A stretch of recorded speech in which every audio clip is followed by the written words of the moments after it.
What's up, everyone? Kriddle here, and we are fast approaching Season 1 of Diablo 4, so I wanted to make sure that you all are aware of what you need to do to make sure that you're prepared to jump right in when it's ready. If you've logged in the last day or so, I think today is actually the first day this popped up.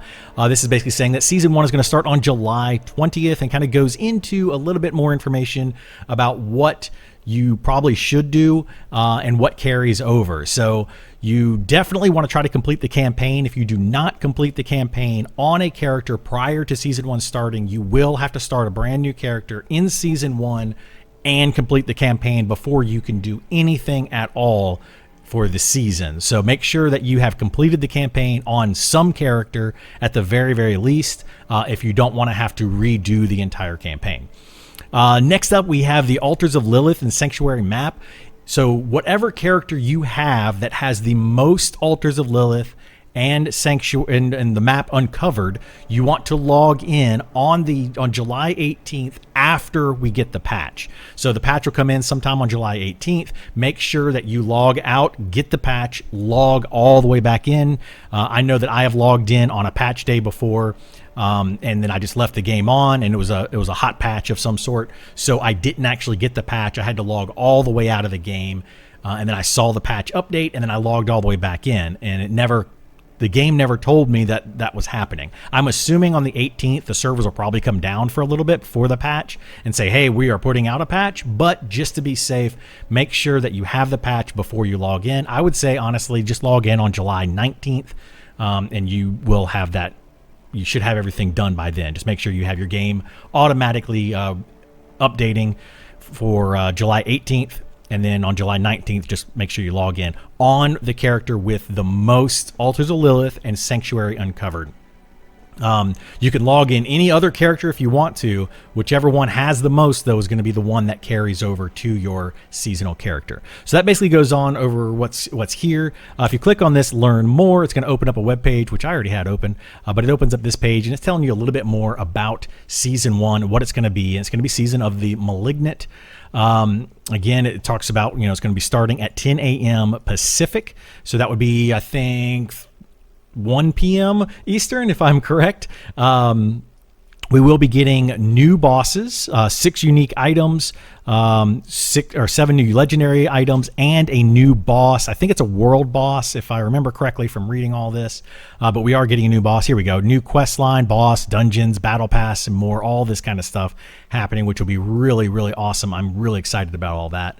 What the season is going to be about, though, is the malignant monsters have come in, and it's going to be a kind of continuation after the end of the campaign. I'm not going to spoil the campaign for you, so if you haven't played through the campaign, again, go play through that. But after the campaign, Lilith, something happens there, and these malignant monsters are going to start coming in. What we're going to be able to do with these monsters is you're going to find them out in the world somewhere, and you're going to be able to defeat them. When you defeat them, they're going to drop a heart. And these are going to be like partially corrupted monsters. So then when they drop their heart, you can actually click on that heart and it'll summon a fully corrupted version of that same monster that's just going to be, I assume, stronger and harder to defeat. And if you defeat that, I believe they have a chance. It's not guaranteed. They have a chance to drop something. It might be guaranteed, though, that they're going to drop these hearts that you're going to be able to put into your jewelry sockets. So all those gems we've been collecting and nobody wants in their inventory are absolutely worthless during this entire season. So that's fun to know. We never really wanted them anyway, other than put them in our gear and just leave it be. But whatever, hopefully they're fixing that soon. So that's how the malignant hearts are going to work. You're going to be able to put those into your sockets, and you're going to be able to get additional bonuses on your gear from that, as well as your legendary aspects. So there's going to be 2 separate things from my understanding. You're still going to be able to put the normal legendary aspects, all the new 7 legendary aspects on there, and a malignant heart of some sort with bonus stuff there. And that's kind of what this is talking about right here, is how it's going to be. It's going to be partly corrupted enemies. They'll drop a malignant heart. Then you'll be able to do this ritual, Cage of Binding, which you will acquire through doing the Season 1 quest line. So you're going to have to progress through that quest line before you'll be able to get these. and then you'll be able to make those things happen. This is the new boss right here, toe-to-toe against Varish the Consumed, the new boss battle, if you dare. So that's how that's going to work. New season, or how seasonal character is going to work, is basically what I said before. If you have finished the campaign, you're going to jump right into the season. You're going to be able to skip the campaign. You're going to have your mounts. You're going to have your altars of Lilith. You're going to have all of the waypoints in the major cities unlocked, and your entire map that you have uncovered on whatever character it is completely opened up. You're still going to have to go and find the additional waypoints, so I do recommend that you go do that fairly quickly.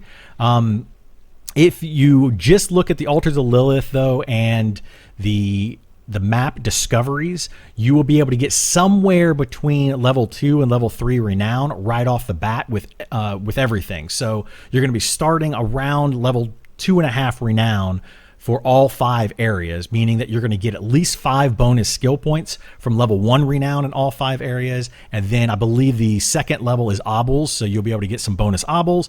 Then the third area is going to be your additional skill points. So you're going to want to get probably to those additional skill points. I would recommend going and getting all the waypoints as quickly as possible, just so you can unlock that. Maybe doing a couple of the strongholds, because those are worth 100 each, and that'll instantly jump you up. You need 900 renown to get to level 3, so you can start with your 10 skill points as soon as possible. So that's probably going to be one of the first things that I do, and that's pretty much what you're going to need to know about the season 1 itself. Now, as for the best way to level, there's been a lot of videos out there. I've been leveling up some characters, testing out some different things, and I'm mostly looking at your level 1 through 50 experience. I do have a level 100 character that, I've gone through the Nightmare Dungeons and all that kind of stuff, but I'm looking at that level 1 to 50 because from what I can tell, doing the Nightmare Dungeons is probably what you're going to be doing most of once you hit level 50 and above.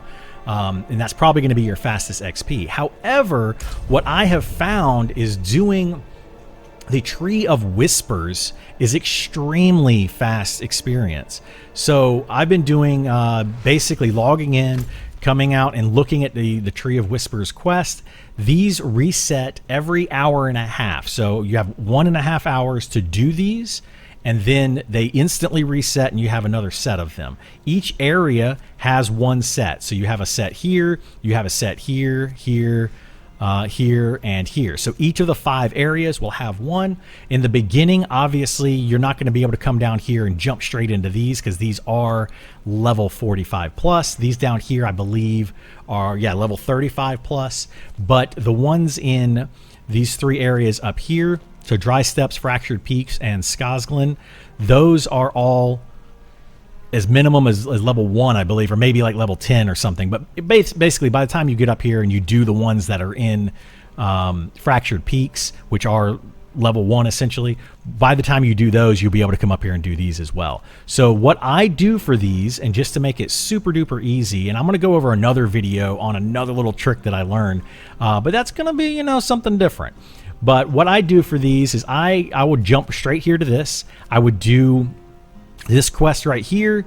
I would jump over here, do this. I would do this one, and this one. I do not do the dungeons. Now, I don't do those because the dungeons typically take longer, and they're not going to be really worth it for the XP. But if you just go and do all these other things, and you do them for, each of these 3 areas, that's probably going to take you a solid hour to do. But if you do that, you're going to be netting a lot of XP. I promise you, it's just as good, if not better, than trying to run a bunch of dungeons. I've also seen something about running the strongholds and going and just repeating those, like basically run a stronghold, log out, log back in, run a stronghold. I've seen that as well. Those are probably going to be maybe slightly better XP to run, those kind of things, or the top end dungeon over and over and over. But I found that to be extremely boring and tedious. This to me was a lot more fun. In addition to that, you're going to be able to run around, get your waypoints. So that's going to be another benefit. You're going to be able to do some of these quests. So you'll jump right into Kiovashad. You're going to be able to grab your blue quests that are in here. And then while you're running around doing these Tree of Whispers quests, you can also do some of your side quests, which is going to also give you that renown that you're going to need to get up to level 5, because eventually you're going to want those 4 Paragon points in all 5 of these areas. So I highly recommend that you do this method rather than just farm the farm like a specific dungeon or a specific stronghold over and over, at least until level 45 or 50, whenever you feel comfortable doing that capstone dungeon. Some people are going to feel comfortable doing it around level 45. Some are going to wait till 50. I would wait until at least 45, do that, and then once you get into tier 3, you'll be able to start wearing that sacred gear that drops in tier 3. If you try to go to tier 3 before level 45, you're just going to be struggling trying to get gear drops that you can't even wear yet, because you can't wear sacred stuff until level 45. So on top of all that, I want to go into a little bit of detail on all of these things, but this video is already going to run a little bit long anyway. So I'm going to make a separate video talking about how I XP each one of these individually and why I do it the way that I do. But I promise you, if you watch that video, you'll understand where my XP comes from. And just as like a sneak peek, I've been doing some testing of XP right here. This is actually the amount of XP you need per level. This is the difference as each level that you go up, the difference between the previous level. So in this is level 1. To get to level 2, you need 600 XP. And then to get to level 3, you need another 1200 XP, which is a difference, or another 1260 XP, which is basically 660 XP more than what this was. So you can look at this and kind of figure it out. This is the total XP you need to get from level 1 all the way to whatever level this is. And then I started looking at these multipliers out here and how some of this stuff works. I don't have all the multipliers down here, but that's because that's based on these right here. So these are the different events, and I'm going to go over this again in more detail, but it's the Tree of Whispers events, and then you have the event completion 1 and event completion 3. And those are going to be, so this one's worth 1 Grim Favor. These right here are worth 3 Grim Favor. So that's going to tell you completing the event, the XP you get. And I'll go into a lot more detail, but I just wanted to kind of show you guys what this is, to show that I have done a lot of research on this, and I'm not just saying to do these and, you know, forget the other stuff. The other ways are good XP, but I think this is just as good, maybe better, depending on how quickly you can do them. And in addition to that, you're going to be able to get more renown doing this rather than running the same thing over and over.